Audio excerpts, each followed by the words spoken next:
হ্যাঁ, আপনাকে বললাম দেখে যেটা, নিন, বুঝে নিন, শুনে নিন। কর্ণগরে এসেছি, ভালো করে দেখে নিন, বুঝে নিন, শুনে নিন। এরকম ধরনের প্রাচীনকালের পুরনো নোট যদি আপনাদের কাছে যদি থাকে, তাহলে কমেন্ট বক্সে পোস্ট করুন, আপনাদের কাছে পৌঁছে যাচ্ছি। নাম্বার দেওয়া থাকবে, স্রেফ কমেন্ট বক্স আর হোয়াটসঅ্যাপে লগ ইন করুন, তাইলেই পেয়ে যাবেন আমাকে, আর আপনাদের কাছে পেয়ে যাব আমি পুরনো ওল্ড কারেন্সি। এরকম ধরনের আপনাদের কাছে যদি পুরনো ওল্ড কারেন্সি থাকে, তাহলে কমেন্ট বক্সে পোস্ট করুন, বিনা রেজিস্ট্রেশন চার্জ। কোনো চার্জ আমার কাছে লাগে না।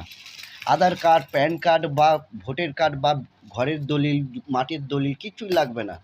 আপনারা দেবেন সেরকম এরকম ধরনের পুরনো ওল্ড কারেন্সি, তার বিনিময়ে আপনাদেরকে ঘরে বসে সেল করে টাকা দিয়ে আসবো। দেখে নিন। কোলনগর থেকে এবার আমরা বেরিয়ে যাব, পুরনো ওল্ড কারেন্সি কমপ্লিট করে বেরিয়ে চলে যাচ্ছি। দাদা হাতটা বাড়িয়ে দেন, হাতটা বাড়ালেই পেয়ে যাবেন আপনি।